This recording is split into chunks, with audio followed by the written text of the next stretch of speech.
আসসালামু আলাইকুম রহমতুল্লাহি বারাকাতুহু। তো আজ বাকারা 246 নম্বর আয়াতের থেকে আমি কিছু এইসব আয়াতের কিছু বাংলা যে আল্লাহ তাআলা কি বলছেন আমি দেখাবো।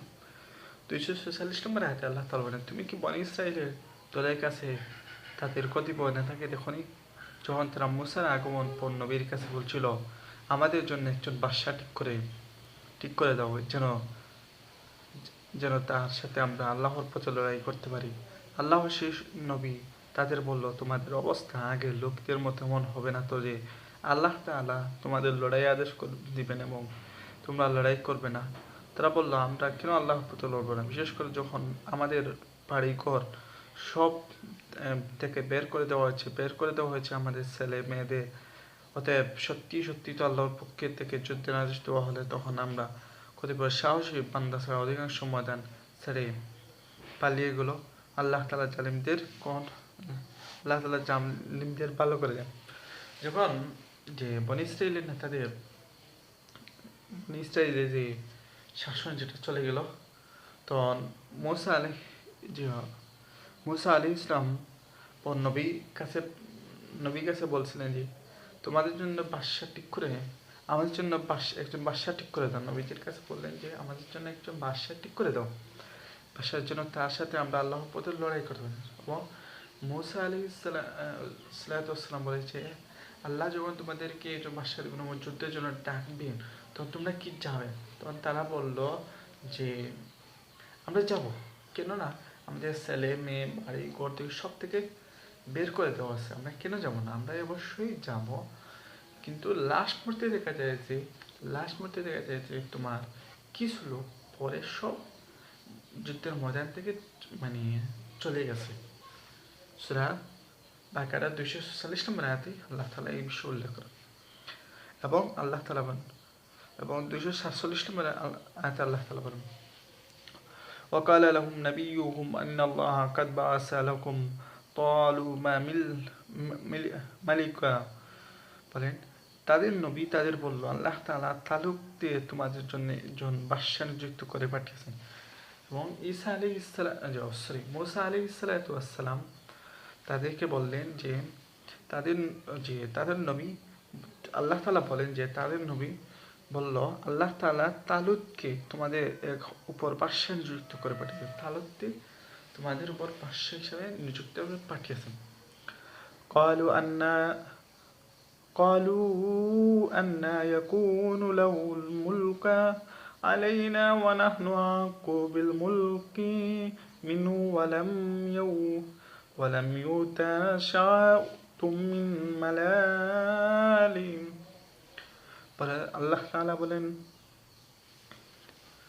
একথা শুনে তারা বলল, তার কি অধিকার আছে আমাদের উপর রাজত্ব করার? এবং তারা বলল, তার কি অধিকার আছে আমাদের উপর রাজত্ব করার?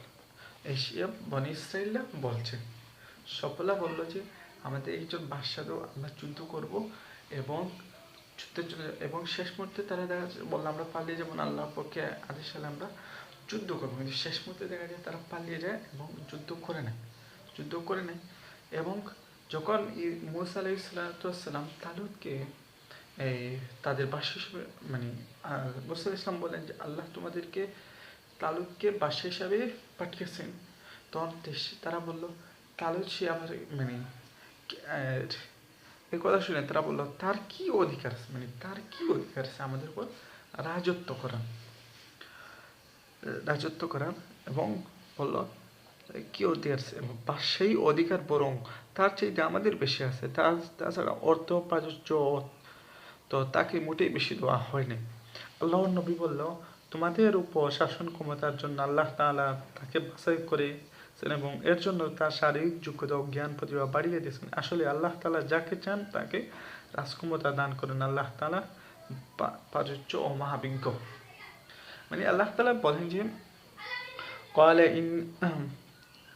قال إن الله اصطفاه عليكم وزاده بسطة في العلم والحكم والله يهدي আল্লাহু ইয়াহদি মুলকাহু মান ইয়াশা ওয়াল্লাহু ওয়াসিউন আলিম। আল্লাহ তাআলা বলেন যে আল্লাহ নবী বললেন, হযরত মূসা আলাইহিস সালাতু ওয়াস সালাম বললেন যে তারা যখন বলল যে আমরা, তার কি অধিকার আছে, তার কি আছে, আমরা তার তার সেই অধিকার তার চাইতে আমাদের অধিকার আছে, আমাদের অর্থ প্রযোজ্য সব আছে, মানে সব শাসন ক্ষমতার জন্য আল্লাহ তাআলা। এবং মূসা আলাইহিস সালাতু ওয়াস সালাম, আল্লাহ তাআলা মূসা আলাইহিস সালাম বলেন যে আল্লাহ তাআলা তাকে দিয়েছেন এবং তার শারীরিক এবং জ্ঞান পরিবেশ সবকিছু আল্লাহ তাআলা তাকে দিয়েছেন। আসলে আল্লাহ তাআলা যাকে চান তাকে রাজক্ষমতা, আল্লাহ যাকে চান। আসলে দেখা যায় গরিবরাও রাজক্ষমতা দেন, আবার ধনীকেও মানে রাজক্ষমতা এই জগৎ আল্লাহ যাকে চান তাকেই দেন, আল্লাহ যাকে চান তাকেই দেন। এবং 200 নম্বর আয়াতে আল্লাহ তাআলা বলেন, وقال لهم نبيكم إن آيات ملكه أن يهديكم ما التابوت فيه سكينة من ربكم ويقيموا مما ترك آله موسى ولا هارون تحملوه الملائكة إن في ذلك لآيات لكم إن كنتم مؤمنين। এবং তাদের নবী তাদের আরো বলল, আল্লাহ তাআলা যাকে পাঠাচ্ছেন অবশ্যই তার পাশেই কিছু চিহ্ন থাকবে, এবং তা হচ্ছে সে তোমাদের সামনে হারানো সিন্দুকটি এনে হাজির, মানে তার কিছু চিহ্ন থাকবে এবং এই কিছু চিহ্ন থাকবে সেই যে করার মতো, এবং সে হারানো সিন্দুকটি হাজির করে দিবে, এতে তোমাদের জন্য তোমাদের মালিক আল্লাহর পক্ষ থেকে সান্ত্বনা ও প্রশান্তির বিষয়টি থাকবে। এবং সিন্ধুকে তাছাড়া এই অমূল্য সিন্ধুকে মূসা ও হারুনের পরিবার পরিজনে কিছু রেখে যাওয়া জিনিসপত্র থাকবে। আল্লাহ তাআলা নির্দেশ ও তার ফেরেশতা ও সিন্ধুকে তোমাদের জন্য বহন করে আনবে। যদি তারা ঈমান আনে তাহলে তোমরা দেখবে যে তোমাদের জন্য কিছু নিদর্শন রয়েছে। আল্লাহ তাআলা বলেন, এবং আরো আল্লাহ তাআলা বলেন ফালাম্মা ফাসালা তালুতু বিল জুনুদি, রাজত্ব পেয়ে তালুত যখন নিজ বাহিনী নিয়ে এগিয়ে গেল, ক্বালা ইন্নাল্লাহা মুবতালিকুম বিনাহারিন, তখন সে তার লোকদের বলল, আল্লাহ তাআলা নদী এর পানি দিয়ে তোমাদের পরীক্ষা করবেন, নদীর পানি দিয়ে পরীক্ষা করবেন। ফামান শারিবা মিনহু ফালাইসা মিন্নি, এবং নদীর পানি দিয়ে যদি তোমার মধ্যে কেউ পানি পান করে তাহলে সে আমার দলভুক্ত থাকবে না। ওয়ামান লাম ইয়াতআমতু ফাইন্নাহু মিন্নি ইলা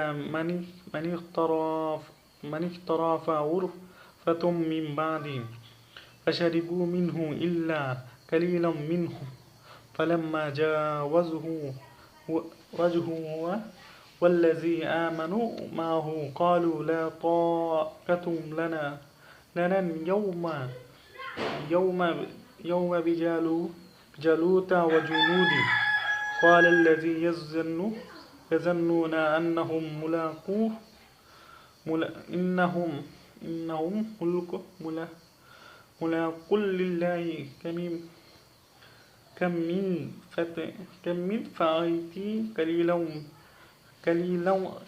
غلبت فئة كثيرا بإذن الله والله مع الصابرين। আল্লাহ তাআলা রাজত্ব পেয়ে তালুত যখন নিজ বাহিনী নিয়ে গেল, তখন তার লোকদের বলল, তারা নদীর পানি দিয়ে তোমাদের পরীক্ষা করেন, যদি তোমাদের মধ্যে কেউ পানি পান করে সে তা আমার দলভুক্ত থাকবে না, আরও সে ব্যক্তি তা খাবে, অবশ্যই আমাদের দল না খাবে, তা আমার দলভুক্ত থাকবে। তবে যদি কেউ তার হাত দিয়ে সামান্য এক গাজলা পানি দিয়ে নেয় তা ভিন্ন কথা। এতপর সেখান দিয়ে হাতে গোনা কয়েকজন লোক ছাড়া আর সবই তৃপ্তি ভরে পানি পান করে নিল, এবং কয়েকজন লোক যারা তার কথা সাথে ঈমান আনলো এবং তার সাথে ঈমান আনলো তারাও এবং জালুত যখন নদীর পানি এগিয়ে এলো তখন নিজেদের দীনতা দেখে বলে উঠল, হে আল্লাহ, আজ জালুত এবং তার বিশাল বাহিনীর মোকাবেলার শক্তি আমাদের নেই। এই সময় তাদের সাথী বন্ধুরা তারা জানতো তাদের আল্লাহর সামনে হাজির হতে হবে। তারা বলল, ইতিহাসের এমন অনেকবার দেখা গেছে আল্লাহ তাআলার সাহায্য একটি ক্ষুদ্র দল ও বিশাল বাহিনীর উপর জয়ী হয়েছে, কারণ আল্লাহ তাআলা ধৈর্যশীলদের সাথে থাকে।